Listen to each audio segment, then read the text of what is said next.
FISPOIP ñëpp jàpp ni site internet boobu liggéey bu mucc ayib lay liggéey ci mim réew. Premier constat, quelles sont vos premières impressions de ce jour? Donc je rends grâce à Dieu d'avoir pu voter au Sénégal chez moi à Rufisque dans mon école. J'ai fait dans cette classe mon CE2. C'est avec beaucoup d'émotion que je reviens toujours. Alors la première impression c'est un appel. Rappeler que nous sommes dans un pays qui s'appelle le Sénégal. Nous avons une tradition de vote, nous avons une tradition démocratique. Nous appelons les Sénégalais à la non-violence. Nous appelons les Sénégalais au respect des urnes. Nous appelons aux Sénégalais au respect du processus électoral. Le Sénégal est un pays uni, il nous appartient à nous tous. Nous avons l'habitude d'élire des présidents de la République sans forfaiture. Je pense qu'on va encore pouvoir le faire. Donc partout, que ce soit du pouvoir, de l'opposition, de l'administration, de l'armée, des journalistes, j'appelle tout le monde à la non-violence. Pour que ce soir, quand les résultats seront proclamés, même si c'est de façon officieuse, qu'il y ait le fair play prévu et que le Sénégal reste et demeure uni. C'est pour cela que le président Idrissa Seck est candidat, parce qu'il voudrait demain hériter d'un pays calme, un pays de paix, un pays où il fait bon vivre. Et c'est notre raison de faire de la politique.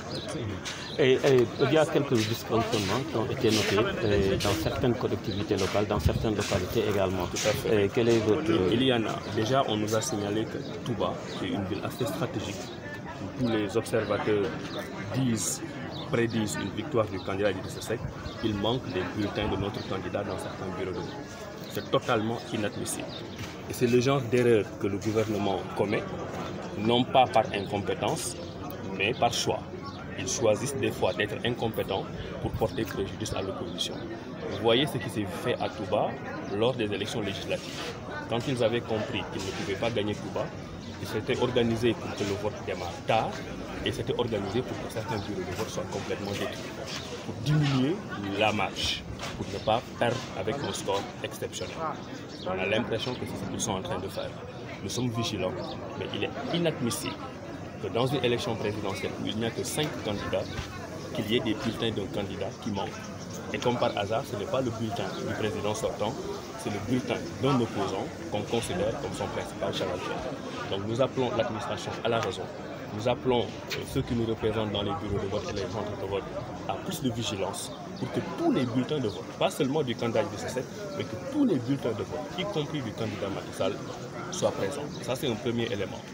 On est en train de nous signaler des problèmes d'ordre de mission, notamment à Dakar. Vous savez qu'ils ont dû utiliser ce subterfuge des ordres de mission pour pouvoir avoir une victoire, même si c'était une victoire à l'arraché, à Dakar pour défaire Khalifa Sall. Parce qu'ils se sont rendus compte que les populations de Dakar qui avaient le droit de vote ne leur donnaient pas la victoire. Ils sont en train d'essayer de faire la même chose à des échelles extrêmement importantes.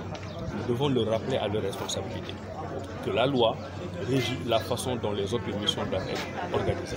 Si une personne ne mérite pas d'avoir l'ordre de mission, et si cette personne n'a pas sa carte électorale, c'est leur responsabilité, cette personne ne peut pas voter. Donc s'ils commencent à trier leurs partisans sur le volet pour leur donner des ordres de mission, c'est qu'ils sont en train de fausser les résultats de l'élection.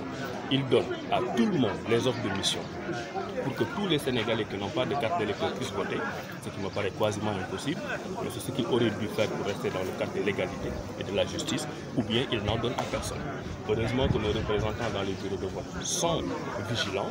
Nous avons vu des chefs, des présidents de bureaux de vote jouer le jeu et faire en sorte que ceux qui n'ont pas des ordres de mission en bonne et due forme ne votent pas. Maintenant, tout le reste, ce sont des choses qu'ils ont déjà essayées lors des élections législatives. La seule façon pour le peuple sénégalais de contrecarrer tout ça, de contrecarrer le jeu que le ministre de l'Intérieur que nous avons récusé, Ali Ngouille est en train de faire, c'est de sortir et voter massivement. Massivement. Là, j'arrive dans mon bureau de vote, je n'ai même pas fait 3 minutes pour voter. Le nombre de candidats qui est pour quelque chose. Ça veut dire que les gens doivent sortir de chez eux, sortir et voter massivement. Si le vote est massif, ça va arranger tout le monde. Nous pensons, nous, que notre candidat Idrissa Seck aujourd'hui est en pole position pour gagner. Si c'est ce qui sort du résultat des urnes, que le président Macky Sall ait la sagesse et la lucidité de reconnaître sa défaite en appelant Idrissa Seck et en le félicitant. De notre côté, nous sommes des républicains et nous avons appelé à la non-violence. Si les urnes, je dis bien si les urnes, sortent des résultats en faveur du président Macky Sall, nous allons accepter les résultats. Mais dans la situation actuelle du Sénégal, nous ne pensons pas que le président Macky Sall puisse sortir premier pour vainqueur de cette élection présidentielle.